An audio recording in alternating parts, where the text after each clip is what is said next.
hopefully. Amen. Thank you. Right. I'm married to Dolakwa Ajayi, father of seven. I'm into property management, estate management. I will I will be reaching the sixth floor next year. Ooh, amen. That's a short resume. That's a very short one and a brief one. Thank you so much. Okay, we're gonna get Sarah on here as well. Hi, Sarah. Can you? Yes. Hello. Hi. Hi. Hi. Just tell us that. Yeah. Can you hear me? Yes, I can hear you. Let's have a brief introduction from your end. Okay, so Sarah Ogidi, a secondary school teacher. I am a mother of two. What else can I say? I'm your wife. Oh, good. Yeah. So yeah. Ah, and a beautiful child of God as well. Thank you so much for coming on here. And then we've got Baba in the house. Welcome, Baba. Thank you. So my full name is Babajide Bayo Yusuf. I have three kids. My profession is in IT consulting. I'm happy to be here. Thank you. You're very welcome, Baba. Such an honor to host all of you. So thank you all for coming. Now we're gonna just quite a few people are on also. It's nice. Thank you so much, everyone, for joining. You're welcome to the lounge. Today's topic is health and well-being. That's fostering holistic wellness. So I remember when I first got this topic, PJ likes grammar. So when PJ said this is the topic, and I just thought to myself, wow, let me go and find out what holistic means before I present anything. So for those of you like me that really want to know what holistics means, because obviously there's well-being, there's any kind of well-being. So it says the word holistic simply means addressing the whole person. So it says the whole person, which includes the physical, includes the emotional, mental, spiritual, social, and financial health. So that's a big combo. So that's a big, it spans around physical, financial, which is wealth, yeah, and emotional as well, and mental as well. I know, obviously, I was happy when I got this topic as well, because I remember I was time I had to lose a lot of weight for health reasons, and it was a lot. I lost quite a lot of weight as well, and then you just feel that spring in your feet when you've lost weight. I'm sure Pastor Leke agrees with me here, because I'm going to him next, because he lost a drastic amount of weight. I remember I saw him in church. I hadn't seen him in a while. And I saw him in church, and I had to ask my husband, oh my God, what happened to Brother Leke? Is he okay? And he goes, yes, he's fine, but he's healthy, and which is good. So sometimes, I know some people say it doesn't matter, we can be big and healthy. Well, I guess, yeah, some people think that, but sometimes your doctors tell you, you have to lose X amount of weight. And you get to a certain age, that age, right? Like when you're over 21, where you know, where you know that you have to start thinking about your health, and it's essential. So tell us, I would like you to give us a brief, very briefly, as much as you can, how you went on that journey of lost weight, because you lost a lot of weight. So how did you do it? What did you do? What did you not do? I know you didn't do any bypass or gastric bypass. No. That's why you're here with us. You went the natural, which I know it can be easy. So if you can explain to us exactly how you went about that. Just before COVID, just before COVID, I couldn't. So when you go to sit on the plane, or you sit in chairs on the tube, and the seat is no more taking you comfortably, but you know it within yourself, and there's no point arguing with anybody. So things like that happen. You start to walk, and you're breathing heavily, you're climbing steps, your knees are aching. So it was a number of things. And I just sat down one day and I said, if nobody will tell you, you need to tell yourself. So I put myself, it was just a decision, but I put myself on what you would call a change of lifestyle. So it wasn't a diet. I've done enough diets. So it was just a change of lifestyle. Now, when I was younger, I found it easier to drop my weight. But as I got older, it just got difficult. So the first was I started on soups. So I would have soup for breakfast, soup for lunch, soup for dinner. I ate no carbs. It was strictly liquid foods, and then I introduced fruits, and then it was just on fish and meat, but no yam, no carbs. bread, No nothing rice. at all. I did it for 3 months, and Wow. I was 20 stones, which was 120 kilos. And in 3 months, I dropped to 100, which is 100 kilograms or 16 stones.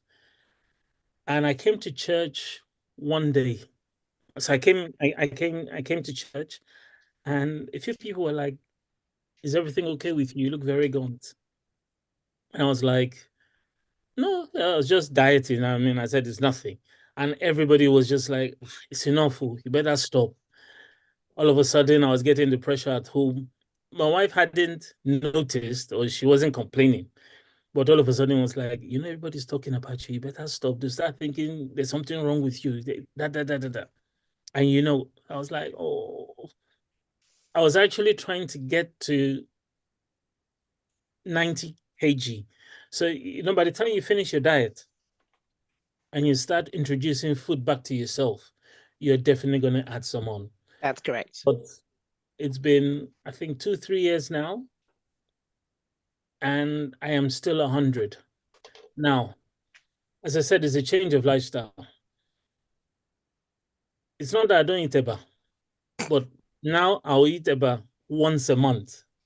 It's not that Okay. I don't eat amala. I don't eat amala at home. I'd probably have it at a fun at Party. the party. So it's more salads, more veg, less carbs. I love bread. Again, I can't eat bread until the weekend. So now you're being strict with yourself, and that's how I've achieved keeping it down. It's not, I mean, I see sweets, chocolates, I see everything I like. And I love food. And I just have to That look will. I just have to look away. So it's not whilst it looks nice when you're nice and slim, but it's very difficult at this stage. Yeah. Okay. So this is what that was sorry, that was not a that was just a inserted ring. It's not a real ring, please, by the way. Pastor Leke told me. So that was for the kids, so that's not a real ring. So yeah, so we have a few pictures of what he used to look like before. Oh my God. If you have seen Pastor Leke before, Pastor Leke is tall. He's tall. There you go. So you can envisage what he looked like before and look at him now. Wow. Oh wow. So how old were you here, Pastor Leke? What? Here I was 15. I just wow. come from Nigeria. I used to be skinny. They used to call me Igbale or mosquito. But this was my first year in boarding school in England. In England, okay. I was 22 stones at this stage. Wow. Okay, and the next one. Give me the code. What? Sorry? Yeah, no. Sorry, somebody's mic was on. Okay, and the next one. Thank you so much. Thanks, Eunice. Oh, wow. Thank you so much. So that was what Pastor Leke looks like before. Well done. You've done a fantastic job. I know what it was. I remember when I was younger, they used to call me Stegomaya mosquito because I was very skinny. I was very skinny, so they called me Stegomaya mosquito. And then I came here, and after a while, I just ballooned. And I know what it's like when with food. So I'm going to come to Sarah here because I know it's very difficult with food, having to monitor how you eat, what you eat. Some people will say beans as carbs, some people say beans as protein, and I know there's intermittent fasting as well. I've tried all of them. So so what do you think when it comes to food? What is something that you need to be consistent about, something that you can sustain? Yeah, I know we can do all these diets, a crash one. People do a lot of crash diets, and sometimes when they put on weight, they put on even more than what they initially had before. So what would you advise, Sarah, on what you eat, how you eat, and maintaining it, making it a lifestyle? I'm just going to echo what Pastor Leke said. As soon as he said soup, I was like, yes, soup. We underestimate the power of soups. I used to hate it. I used to think it was white people's food, soup. It's just not, it wasn't my thing. Vegetables, I don't think I've ever had as much vegetables as I've ever had in the last 3 years since I've been a human being. But it's the only way to do it. Vegetables, soup, collagen, collagen. We need it. These things are things that we weren't given growing up. Like we start to carry children as women, and our bone isn't even as strong to carry the weight of children. We have the first, we have second, we go on, and these things tell on our how do I put it, our physical structure, that the bones are not structured well for us to be able to carry these children, and then we fall apart after we've had these kids because we were deficient in the first place going into pregnancy, and then we fall apart even more. So I tried every diet going when I had my first son. I went back to school. My colleague who's a PE teacher had lost so much weight after she gave birth. Like me, my stomach was still sitting there even after I'd given birth. I was like, what is this? I did Shanti. There is nothing I did not do. Nothing worked. Nothing worked. I find that when you have variety in your nutrition, it helps. One, it reduces your blood sugar. Two, it keeps you full up. Being full up is the only way you can sustain this. You can't do this starving. It's not about eating less. It's about eating the right kind of food so you stay full and you sustain it. You effortlessly fast in between without even trying. So soups, yes, I agree. So when you say soups, what kind of soup are you talking about? Not cream of chicken soup. I'm talking about any kind of soup. So I created a meal called an Eat to Heal, an Age Backward 1-pot meal and 1-bowl meal. In that meal, I put together, I slow cook some cow foot, or if you want chicken soup foot, or if you want mackerel. Mackerel is actually a healthy fish that you can use. Slow cook it, get the collagen, use it to cook your beans. I add some chickpeas, some of our brown beans, it could be white beans, whatever beans you like, and then add as many vegetables as you need to make your gut look like a garden, like a beautiful garden. Add as vegetables as possible, and you have a meal that will sustain you. You have that in the morning. My kids don't have cereal. This is their breakfast in the morning. So we set our morning right, and the rest of the day is effortless. Oh, wow. So when you say you need to get your collagen, how do you get this collagen? Because I know there's some collagens that you can add to food that you can buy off the shelf. So how do you naturally get this? So you can get cow food, like cow food, yes. Okay. Or chicken feet, and then you slow cook chicken it feet in a slow cooker. Yes. Or you can use just cow. You see how big a cow is. Anything that would hold the bone of a cow, if you extract that for yourself, you're setting yourself up for success. So you slow cook it, you get the juice out, and you use it to cook your meal. Even rice, it makes your rice more nourishing because it would reduce the blood sugar spike that it would have cost you if you didn't slow cook it. So every meal I cook, I add collagen to it. It's good for your skin. My hair, I used to have a bald patch 3 years ago. You can't find it if you look now. Your nails, your skin will be popping, your eyes will be white. So yeah, there you go. Wow. Oh, amazing. Okay. So everybody, you've heard that. Boil your chicken foot. Cow foot, and then chicken leg. Chicken leg. So you boil that and you get that. That's a very, that's a cheap way, because I know, with all this economic situation happening, this is best. This is where you can do things and get your collagen in place. Thank you so much. So most of you here, I'm sure most of you are teaching people, when you see Pastor Yemi coming and you see who is behind Pastor Yemi, I know Pastor Yemi has backing, God's backing. When you see Baba behind Pastor Yemi, you would not move near him. So Uncle Baba, how do you keep fit? You're very fit. I know, but apart from wanting to protect PYO, how do you keep fit in your life? What do you do to continue with this fitness of yours? My mic has stopped working. My mic has stopped working. We can hear you, Baba. I hear you. We can hear you. Can you still hear me? Yes, we can still hear you. So thank you very much for the question, Sister Ellie. I'm not sure about very fit. That very is over exaggerated. I think for me it's a matter of a number of things, the right environment, the right time, then also forcing yourself to engage in such activities. And it didn't start overnight. It was a matter of a decision that, look, you know what, I have to burn this energy somewhere, constructively, of course. So it's a matter of choosing my battles. And there are so many of them when you talk about the exercise or the exercise arena. It depends on what you like to do, what you think is good for you. And many people will tell you a lot of things. Some people will tell you lifting weights is the way to go. Some people say no, it isn't the way to go. So you have to really assess your own situation and see what your body can carry. Some people will tell you just walk, and that will start helping your physical fitness, and that works for some people. So for me, I was just I think a matter of choosing which ones I think I really liked. Cycling, for example, running as well. I didn't just start running immediately. I did a lot of walking and all this coach to 5K and all these plans you see online. So I've done that, and it's still a struggle because you can imagine when summer is fading off and you're coming into winter. When you wake up, you don't want to get up because you know what is out there. So it's that mindset. You really need to be in that space, and if you're not in that space, it will be difficult. So yeah, I think the mindset and lifestyle.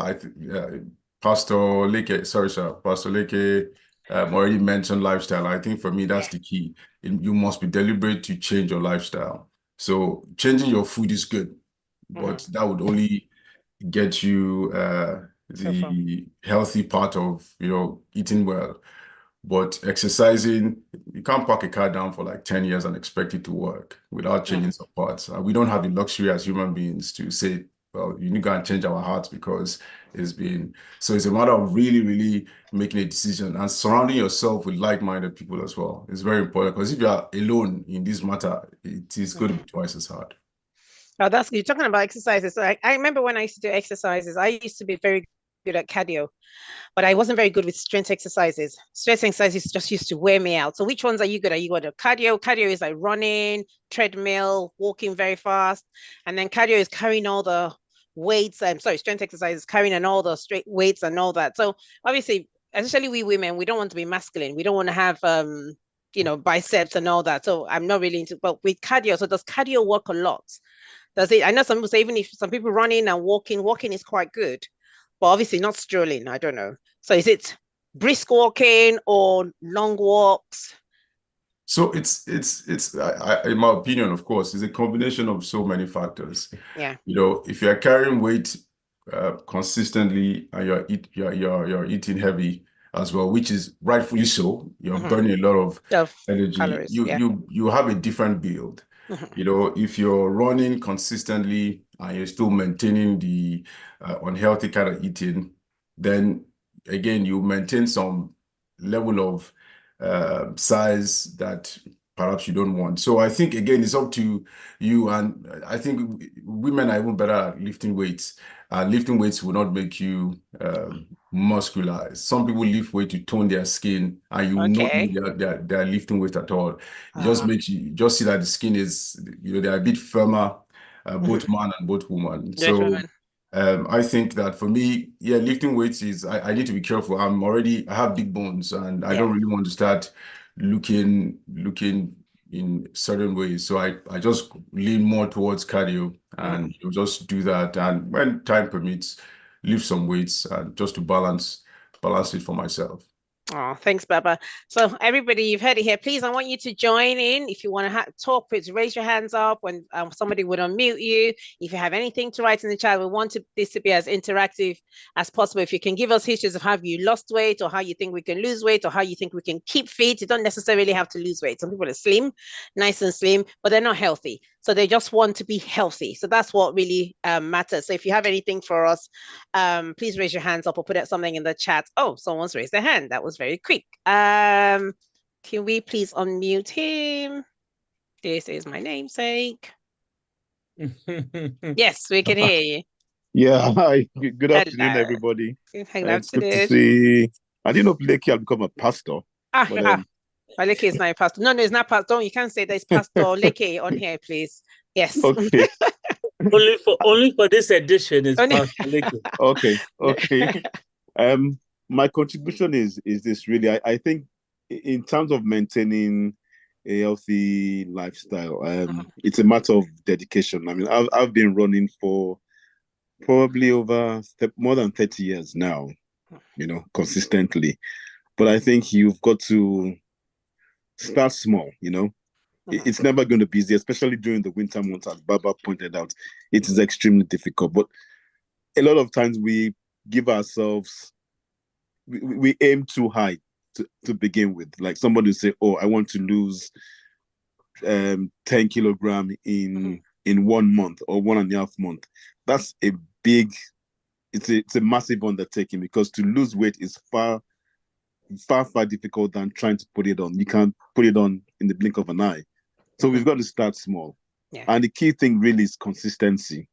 You will lose more weight by running, in fact, by walking 20 minutes every day than by walking 1 hour every 4 days. It's the consistency, the little things that you do day in, day out that will get you there.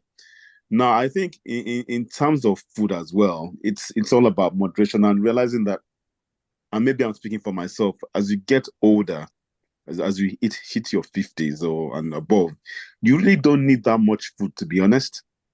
And I've noticed that increasingly especially now that I live away. No, seriously, there are times when I've actually, I mean, that's why I said maybe I'm speaking for myself, but I found that I don't really need that much food as well, because sometimes I probably do 1 meal a day and I don't feel particularly hungry. I think after a while, your body, you can train your body to adapt, whereby you don't consume that much calorie, because once you hit your 50s, your how would I put, your metabolism will naturally slow down. Yes. So you're burning far less calories than you're taking in. So you do really need to moderate your consumption, and you'll find that you require far less food than you think you do. It's just a matter of conditioning your body. And I think another thing again is with technology has made a lot of things easy. Like you can have healthy juices, Yes, I was just going to talk about juices that, I mean, they are like 1,000 brands of juices, and cheap and cheerful ones to the complicated ones, which you can use to make juices, which are a lot more healthy, juices, smoothies. I mean, there's so many things. And of course, as I think Sarah said, the veg. You can't, you can still eat your rice, preferably brown rice. But if you must eat white rice, maybe just have 2 scoops and load it with bake your veg, bake them, your carbs, your veg, and then that balances that. So in everything, it's really starting small, be consistent. You can't beat the consistency. And I think on weights, unfortunately, as you hit your 50s, you do need to start doing some kind of weight, because you lose muscle as you get. And don't know what it's true, but and what I do is I don't lift weights, but there's a lot of exercise that you can do, like push-ups, sit-ups, without going to a gym. I used to do 10 push-ups, but I do about 30, 35 push-ups now. And so, so you can start by doing 5 and just gradually increase it. Yeah, okay, that's thank you so much. Anyway. Thank you so much. Yeah, that's really true. I know some people eat once a day. My husband only eats once a day. I can't eat once a day because I used to suffer from migraines. So I have to have a balance. And they say breakfast is usually the best food of the day. So I always try and see how just have breakfast, even though my breakfast is usually coffee. But but they always say it's nice to have something that slow burns, like oats and Weetabix. But Sarah then said her kids don't have cereal. So you can also do soup. So if you can do homemade soup, a good way is doing is you prep your meal for the week as well. So if you have, I realized that when you prep, then you don't binge eat or eat what you're not supposed to eat, because you've got everything from Monday, Tuesday, all done. So I'm a bit confused here about juicing and smoothies, because they always say juicing is a lot, it's nice, but sometimes it takes a lot away from the smoothies.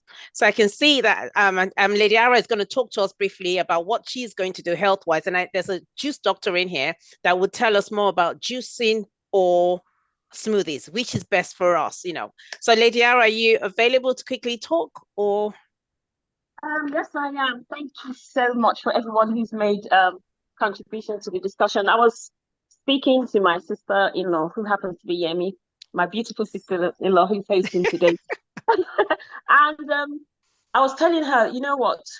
there's so many health issues out there now, and we keep people do that. I've been on a weight journey. I put it back on. I'm thinking of ways of how I can, be living a healthy lifestyle. But recently I went to an event, and the guy there, I actually invited him to this Zoom meeting, yeah, and he said that people don't really understand what's happening in their body. Sometimes you have to have an MOT done, have a scan. So I'm in talks with him. He really convinced me, and I've looked at what he's done. I think he's done some things on Channel 4 as well.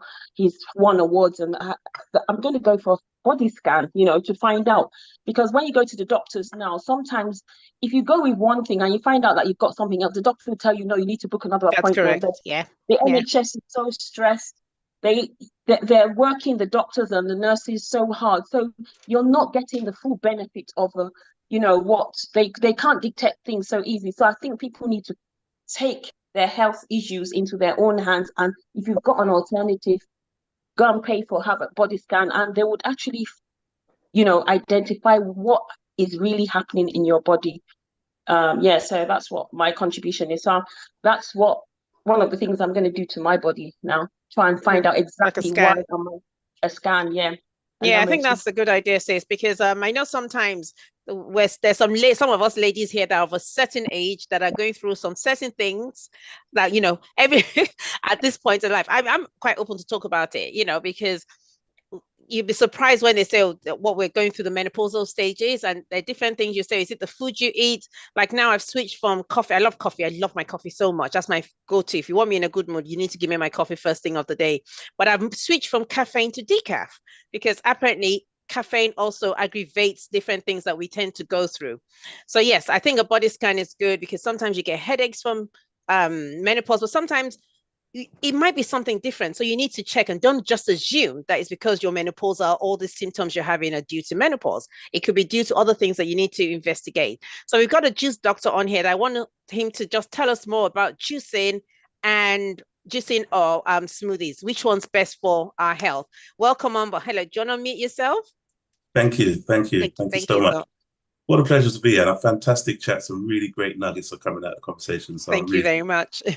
So I'm a clinical nutritionist, and we specialize in providing natural health solutions. We use, body MRT health scans, high-tech innovations to identify imbalances in the body, and then we use food, diet, lifestyle change to restore order.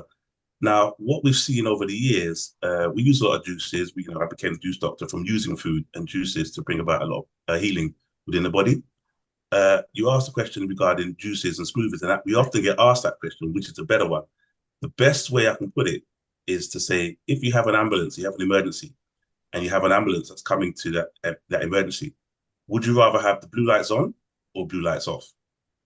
Now, if you let on, absolutely. So there's advantages in that and there's disadvantages. Now, the advantage of having the blue lights on is that you're going to get to the emergency really quickly, but you're going to bypass a lot of the traffic. But there's things that you may need to go through by taking that longer journey, that longer route. And that's where somebody mentioned earlier about fiber. When you have juices have all the fiber removed. So it means you're going to receive all the nutritional content within the fruits or the vegetables, but without all the additive, all the coenzymes and the cofactors that may be needed to absorb them. So it gets the nutrients into your blood very quickly. That's like blue lights on.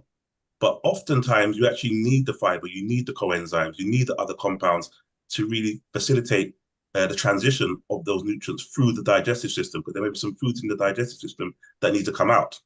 And if you don't have the fiber, that process won't take place. So you receive all the nutrients, but you haven't got the fiber. So you've got the good stuff coming in, but you haven't got a lot of the bad stuff going out.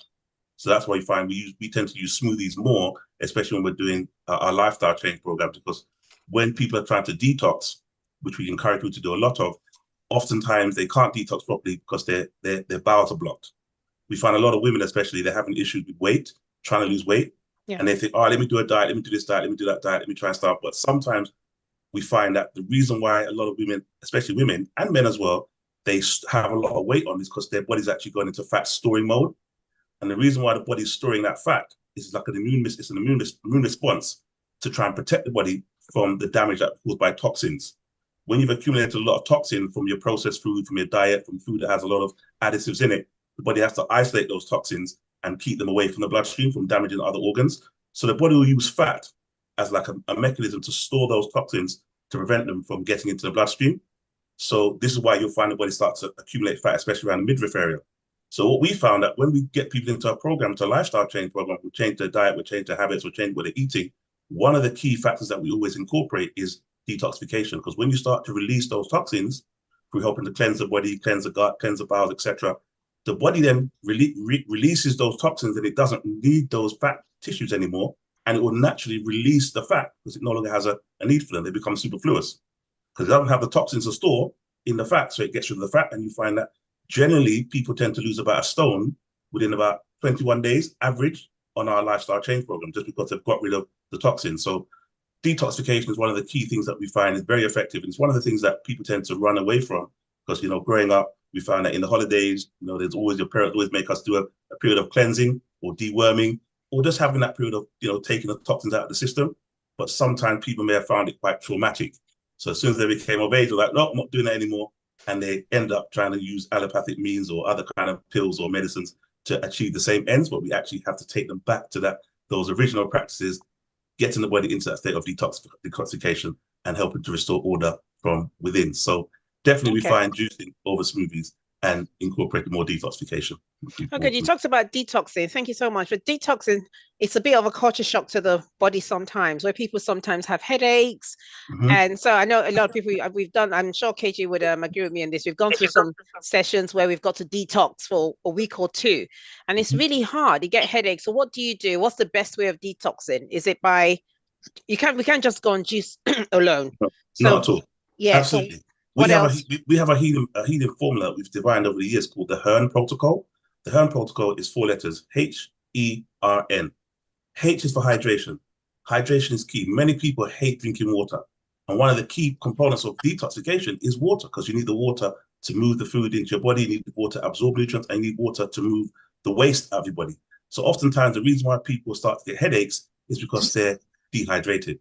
We find a lot of conditions are linked to what we call UCD, which is unintentional chronic dehydration. People have dry hair, it's because they're dehydrated. They have dry skin, dehydrated. They have back pain, dehydrated. Dehydration in the joints will cause arthritis. Dehydration in the back will cause sciatica.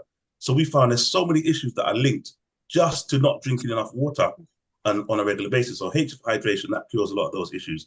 E is for elimination, which is obviously detoxification, not allowing the toxins to build up, especially pesticides. Pesticides come into the body through a lot of foods, and those pesticides, they use them on the crops to stop them from reproducing. And when those bugs or those chemicals get into your body, they start to interfere with your hormone system, and that's what causes a lot of breakouts, also causes a lot of imbalances such as fibroids, early menopause. These are all triggered by pesticides, but a lot of people don't know this because they haven't really had the opportunity to look into that level of the microorganisms in their body. R for the Hearn Protocol is for rest. Obviously getting the right amount of rest, because obviously people try to detoxify or to get themselves well, but they're not sleeping enough. Sleeping is the body's natural regenerative process. And N is for nutrition.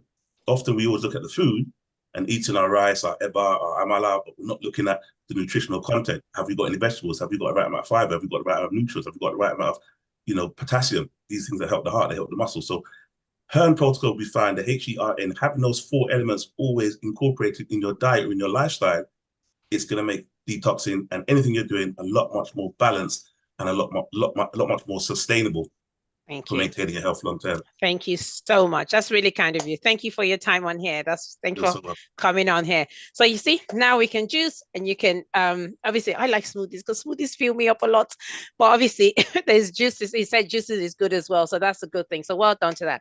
So quick one. I was also going to talk about sleeping. I know sleeping, they say sleeping is good for the health and mental health. You get to sleep. So what do you think? I'm going to put this straight to Sarah. What do you think, Sarah, about sleeping and mental health? Because I know they say lack of sleep can really trigger, a lot of things. So do you think sleeping helps? What do you think? Do you think sleeping too much can make you fat? Not sleeping enough can also trigger mental. So where does mental health come in here with food as well? I think that, you see, well-being is not just about one thing, like eating right, exercising right. Yeah. Sleeping right is like, I think we underestimate sleep. Sleep is so vital. It's the body's natural way of detoxing. It's free.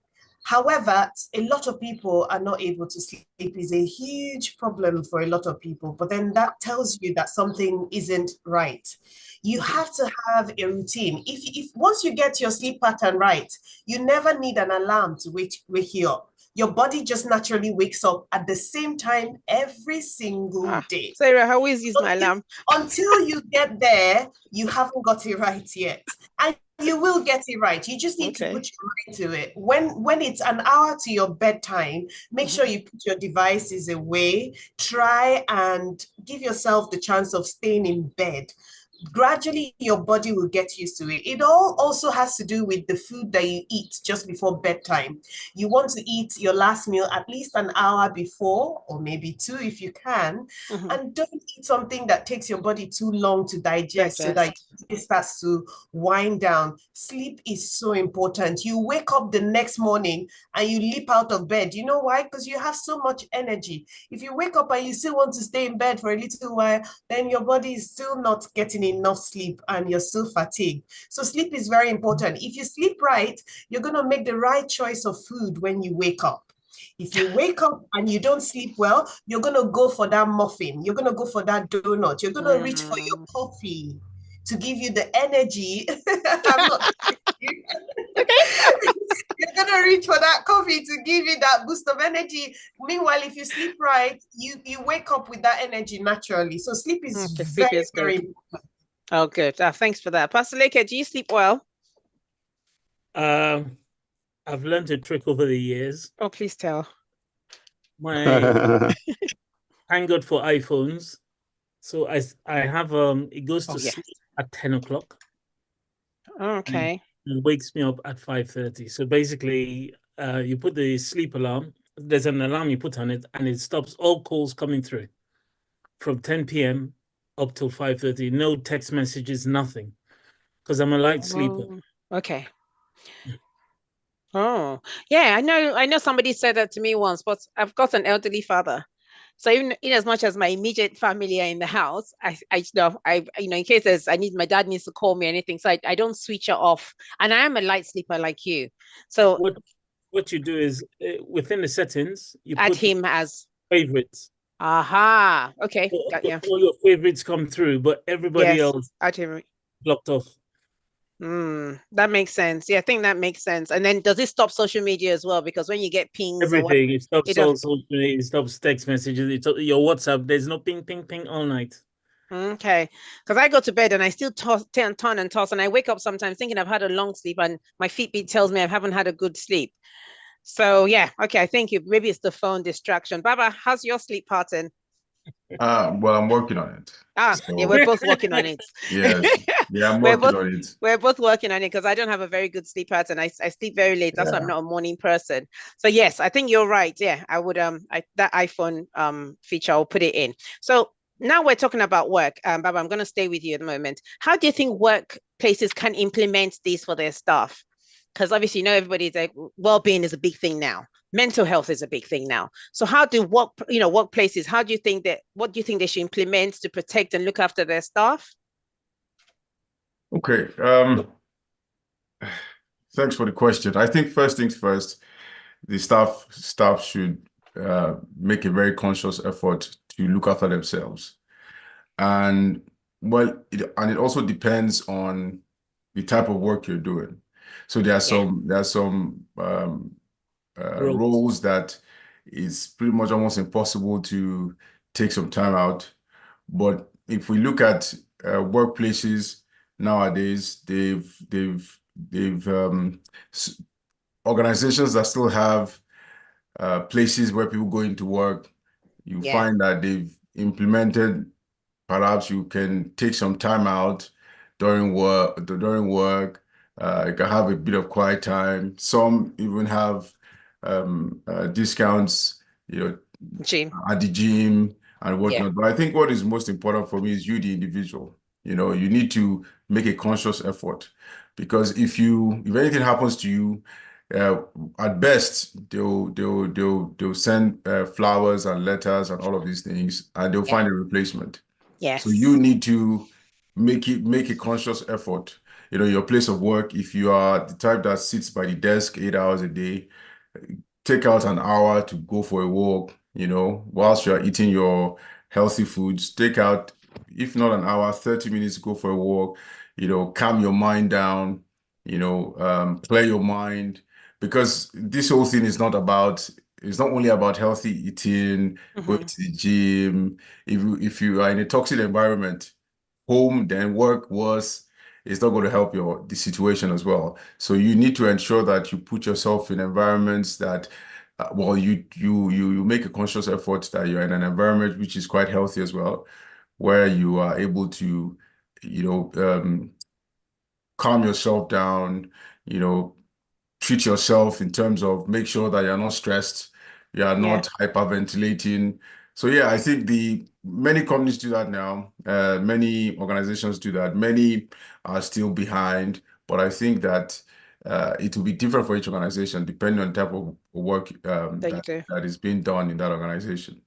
Oh, 100%. I 100% agree with you, Mbawa, because I had a chest infection recently, but I took time off, then went back to work, and then it came back really badly. So I just thought to myself, I was going to go back to work. I'm just like, you better rest. The most they would do, as you said, is send flowers. But, I just thought, I'm going to take time off. I got signed off and I've rested. So yeah, this work, because obviously I'm one of those people that stand behind their desk more than 8 hours a day without a break. But this work, if you keep going that way, at some point, your body is going to break down. So I really agree with you. I'm going to read some of the comments that we have here at the moment. Someone says intermittent fasting is also quite good. I did intermittent fasting a while ago. I'm going to start again. It's so good. I stopped eating by 6 o'clock. And, which is good. But then after 6, you can still have green tea, decaf, obviously, and you can have water. So which really helps me and which is a good thing. So smoothie gives you fibers. Yes, it does. And someone has just suggested you can request for NHS health check with your GP, which is like an MOT. Oh, that's good if you can get to speak to them, but that's a good idea. Then a responsible lifestyle, healthy eating pattern and a guarded heart also plays a huge role in staying healthy. Oh, well-guarded heart. Oh, I'd like to know what that means. But yeah, I guess so. Yeah, so we can hear it goes. Can we hear more about dehydration in relation to sciatica? Oh, okay. Oh, sciatica, I think that's the backache. that's really painful. Okay. Someone also says always try and skin your chicken. Oh yes, I agree with this. Yeah, because obviously there's so much fat in chicken and underneath the skin. So if you can take it off, it makes a huge difference. Sorry, Yemi, did you have your hand up a minute ago? You're on mute. We can't hear you. Yeah, I did. I was just going to say that in terms of the smoothie juicy thing, you can actually have both. I mean, I do smoothie one week, juicing one week. The other week. It's not an either or. You can do both. Okay, you can do both. Yeah, you can do both. It doesn't have to be one or the other. And I know some people prefer one to the other. I know some people don't like beets in their food. So if you don't like beets in your food, you can't have smoothie. So exactly. Obviously, just that with juices, you have to use a lot more fruits than you have with smoothie. But smoothie, I like smoothie because smoothie fills me up. Just one banana, spinach, and an orange, and Greek yogurt in there, and I'm good to go. So yes, I guess but I've got a juicer. My husband got me a juicer as well. So I think it's a balance of both. Yeah. Cool music of your choice. Are you requesting your Christmas present or your birthday present? Oh no, my husband has already got me the juicer. So that's I already have that. So quick one. Another question for you, Sarah, is how do social relationships and community involvement influence overall health and well-being? I know a lot of us have children or maybe grown that can sit down behind the computer playing games for hours, which is so not healthy. Unlike us that we used to go out and play around. So how can we reduce sitting behind the computer and encourage physically going out to play ball? I played ball with my son about 30 minutes ago. How do you do that? Is it me? Please, Sarah. Yes, please. It's not even just physical activity. There's so much we can do with our kids. Drawing, you can draw, you can there's so many YouTube videos where you all can sit down. I do it as well with them. You could play board games. There's so much we can do. You can meditate with the kids. There's so much we can do. We just need to be creative. Watch some debate with them. You can take a walk with them too. Yeah, we did in lockdown. dance. You can dance with them. You can do karaoke. There's so much we can do. Honestly, we just need to help them get away from devices. Yeah. Because it also shorten. I see this with students at school. They have so much difficulty staying away from this mobile phone because they're so addicted to it. And the only way we can do it is to make them see that there's so much other activities that we can do that has nothing to do with technology like we used to do. We never had any devices growing up. So we can come up with all those things that we used to do back in the days, and it will be so helpful. And you'll notice that the kids will sleep better when you take them away from gadgets and you set a time. It's not like they can never have it. An hour a day at most, weekends, maybe. Weekends, yeah. Weekends as well. During the week, maybe just stay off it. And that would do, they will be better than average kids, most kids in this country, if you do that. And then come time to write their GCSE, they can study. You cannot have a child cannot sit down for an hour studying like we did for WAEC. They don't know how to do that. Yeah, they can't. Because they're busy scrolling and looking at things, 5 minutes, 2 minutes, they can't. And then you shout at them when they can't study. You haven't taught them from the get-go.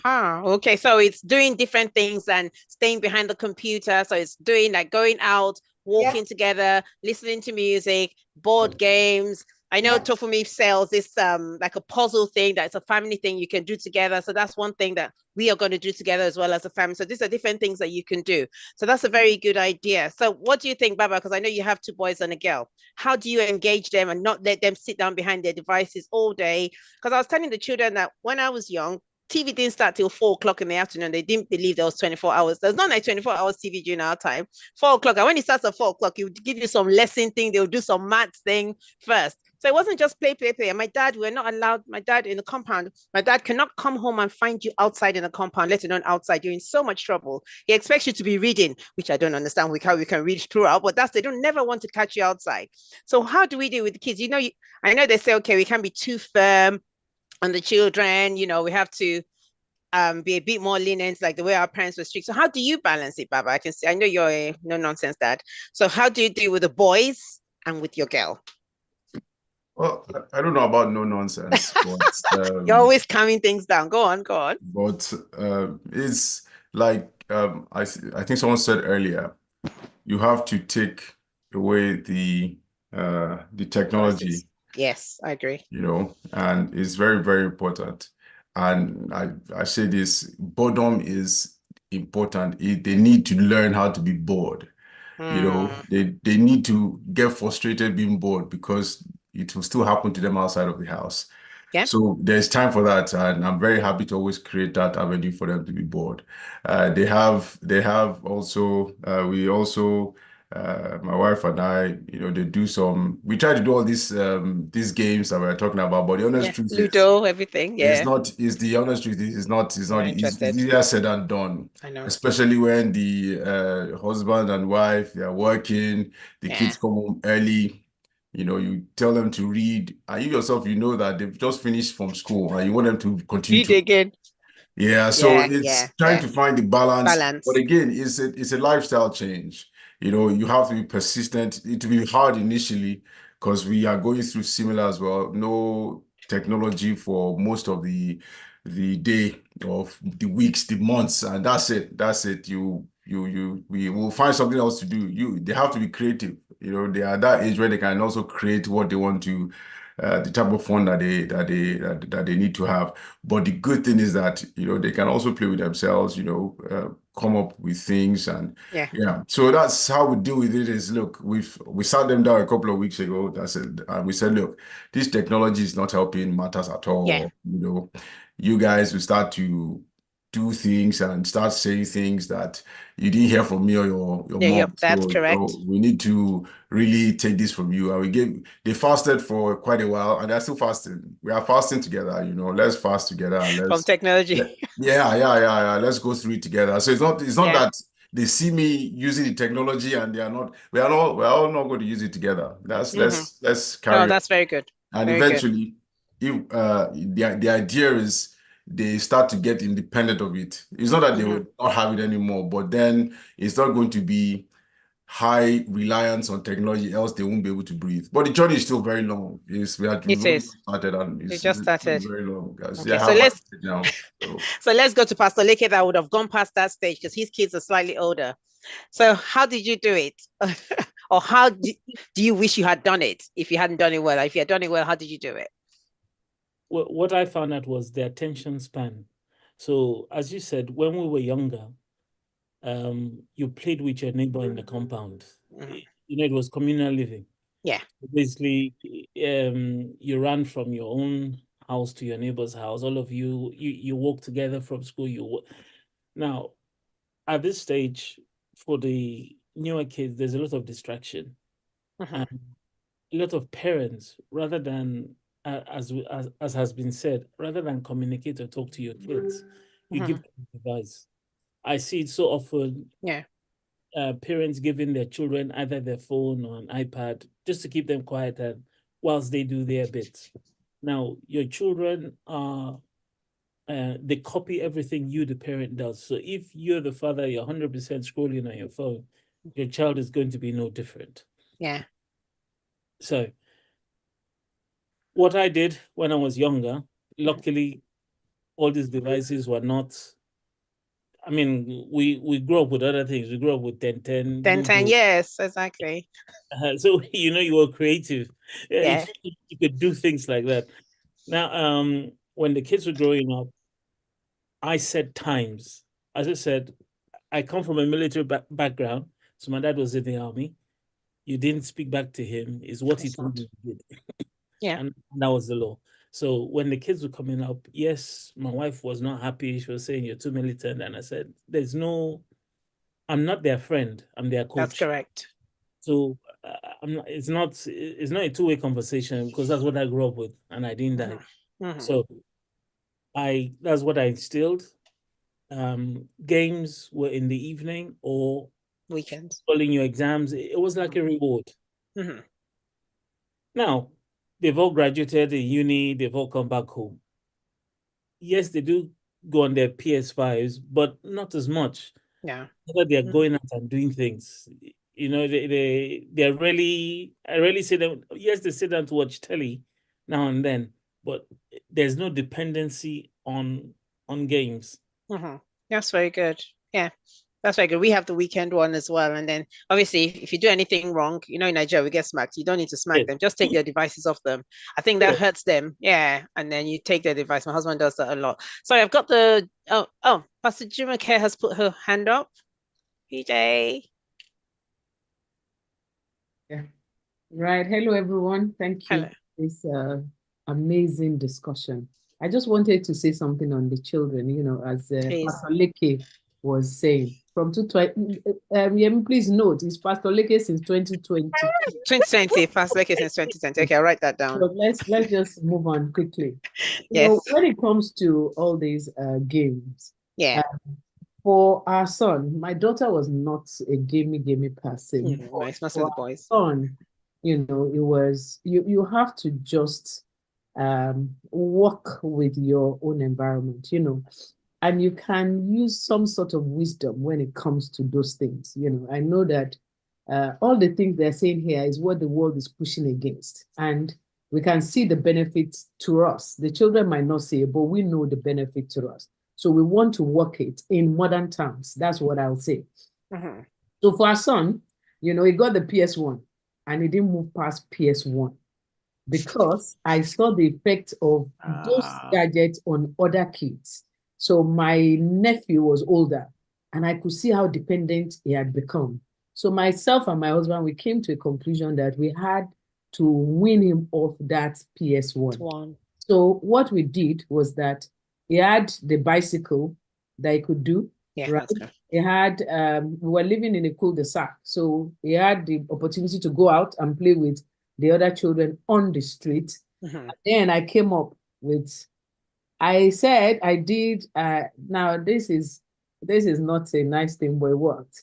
You know, I told him, I said that my nephew told me that thing is quite, it consumes a lot of electricity and that's a lot of money for the house.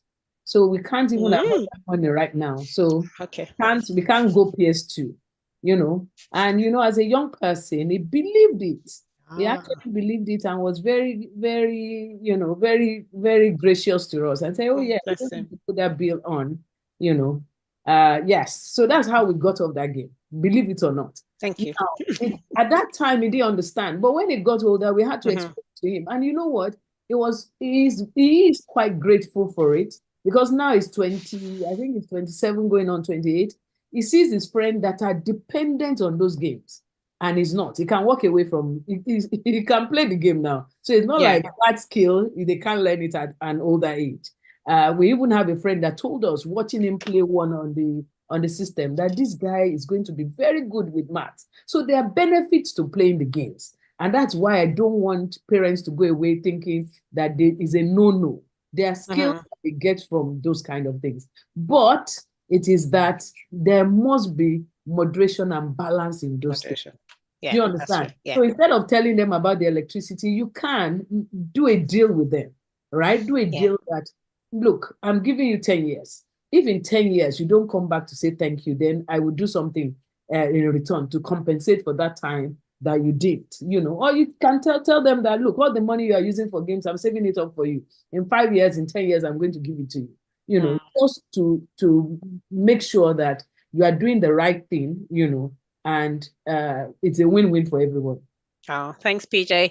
We're just going to extend this by just about 10 minutes because I've got a few comments I need to read out, and I want to hear quickly from the juice doctor that has his hand raised up. Do you want to? Thank you. Yeah. Sorry, I was just hanging on a bit as much as I could because I did see a couple of questions. I just wanted to quickly answer them.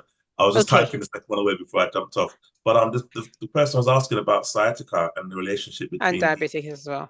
Yeah. And sciatica. Yes, it's basically, to keep it in a nutshell, your synovial fluid is a liquid in the back that cushions. It fills up the cushions in all your spines, all your coastal joints, and that cushion keeps the bones from rubbing against each other and allows the disc to move freely.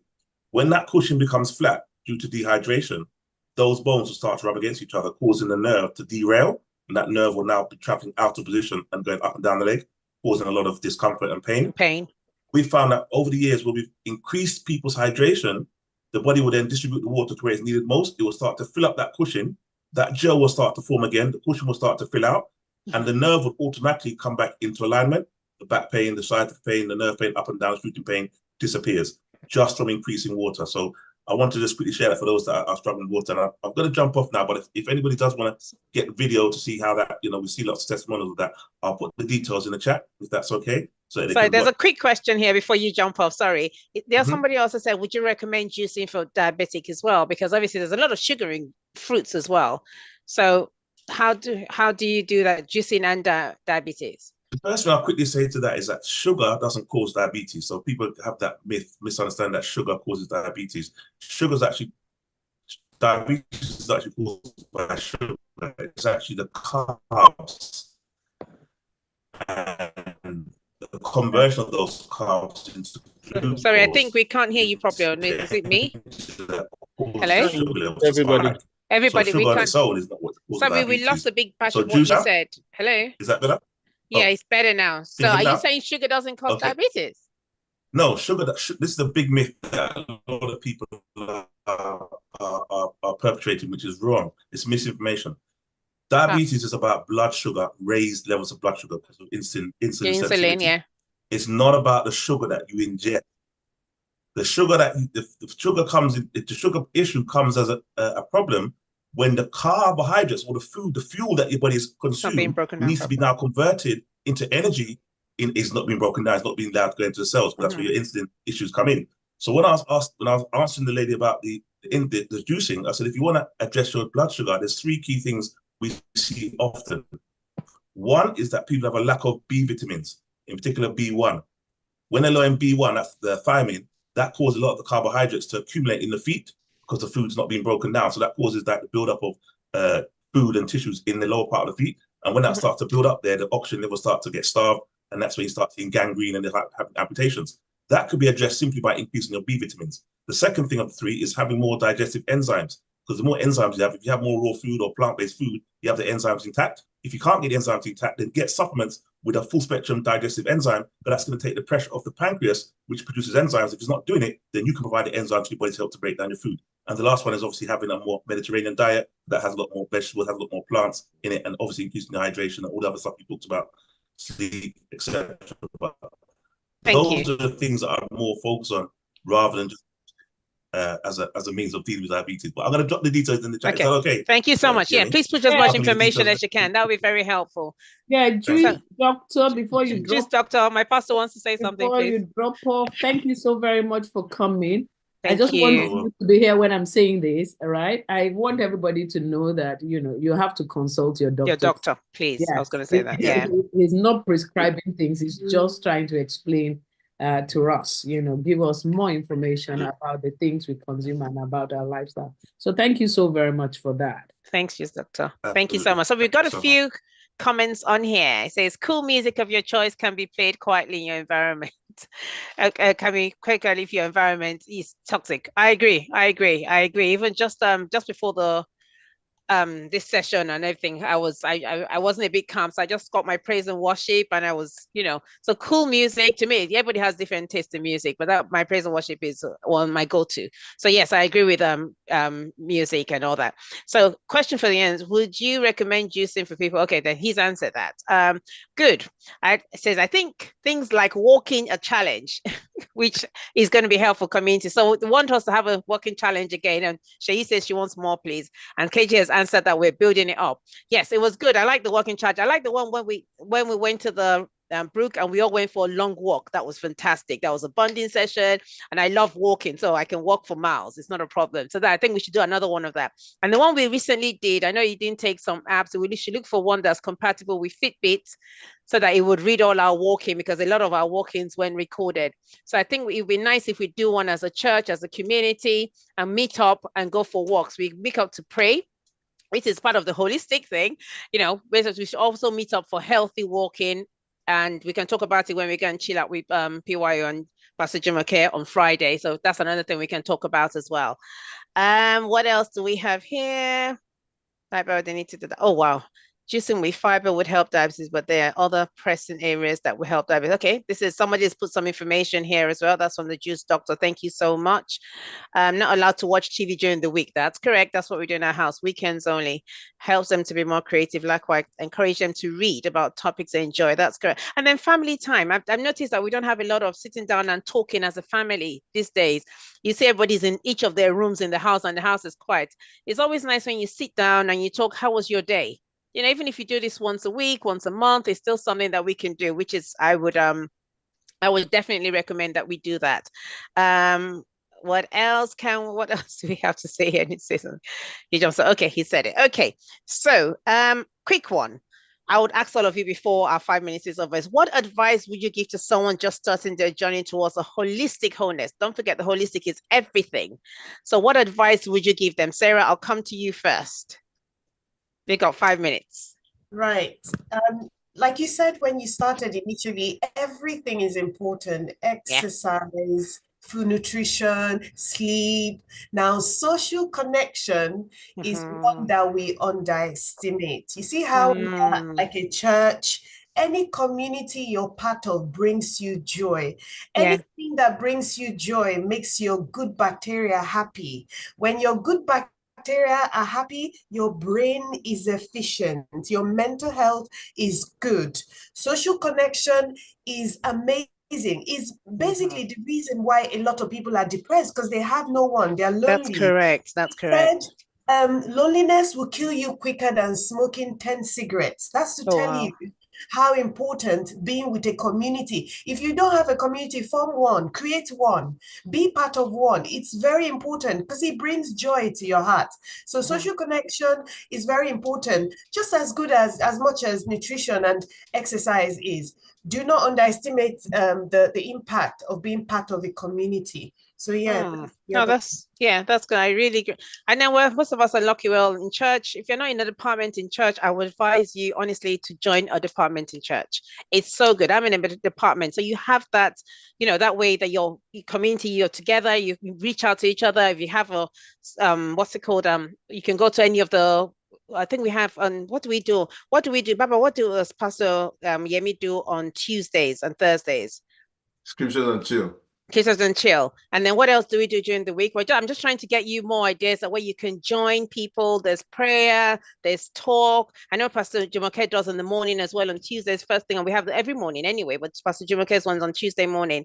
So, and then join a department. Honestly, you join a department, then you look out for each other. It's a community. It's not just, we don't just go to pray together.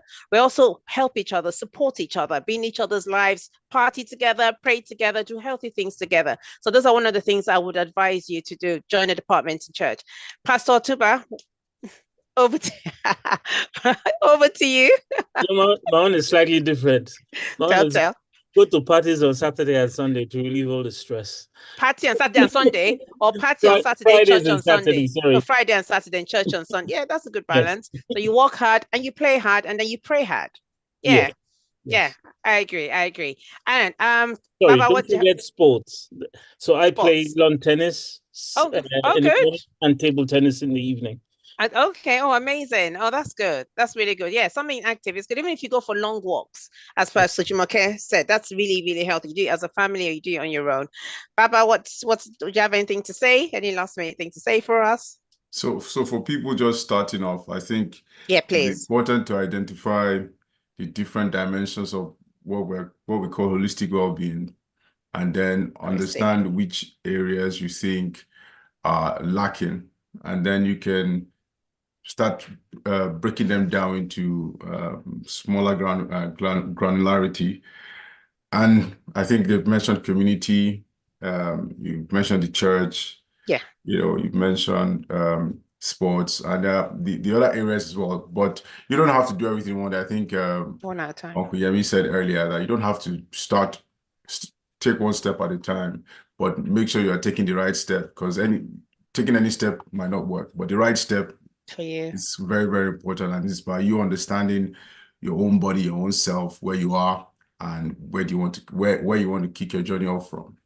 Yeah. Oh, I agree with that. Yeah, because there should be sleep, there should be food. As you know, we said about soup, we talk about collagen, we talk about strength and cardio, we talked about intermittent fasting, we talk about hydration, we talk about sleep, nutrition, and taking away devices, because obviously that's, it's taking us away from our social aspect.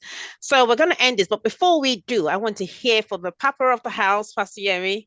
I want to say what your view on all this holistic wellness is.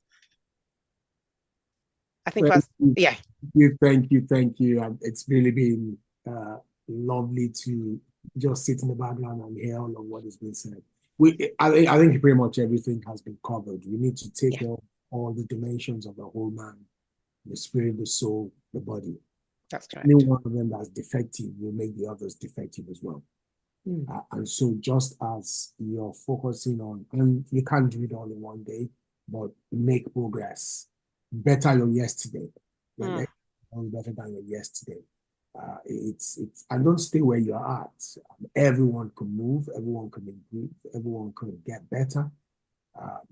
Spiritually, you're in the church, at least the Trinity Chapel, where there's a lot to be part of. Get involved with something. Join different sections. And when you join, don't slouch back just because the camera is not on. Be active. Get about. It's also exercise. Do the physicals like you've heard, and also take care of your health. Get checkups. Monitor yourself. Monitor when you go to the bathroom. Check what's going on with your body fluids. Early changes or signs, and just go and investigate it. And God will literally help us. Thank you, Pastor Yemi. That's well said. I think, you have to check yourself, in as much as the doctors can do everything for us. So you go to the bathroom, you say, check yourself. Anything unusual, do not hesitate to call your GP. Thank you so much for this session. As I said, this is my best combo session of the year, where we've got the men and we've got the women. I'm so happy to see a lot of men on here. We women are constant. We come all the time. So I'm so happy to see all the men here. Men, thank you so much for coming. And, we should do this again. It doesn't have to be once a year, Pastor Yemi. We should do it more than once a year. It would be nice to have the men on, and the men can invite us women also to the gentleman's corner. And you know, when the men are fascinating, we will come as guests as well. It would be nice to have that. But thank you so much, everyone, for your time. I hope you had a lovely session, and we'll see you again next month. Don't forget again, we're back again. Thank you so much, everyone. God bless, and have a lovely week ahead. Thank you so much, my panelists. Thank you so much, everyone. God bless. Thank you. Bye. Bye. Thank you. I think the men outnumbered the women. So I will agree. I will agree with you, Pastor Yemi. I would agree with you, but you know, I'll get KG to give us the stats. Thank you so much, everyone. God bless you. Have a fruitful and blessful week. Bye-bye. Bye-bye, everyone. Bye-bye, sirs. And bye-bye, ma. Thank you, Pastor Leke. Pastor Leke. Sarah. Thank you. Amy will talk afterwards. Yes, sir. Pastor is here to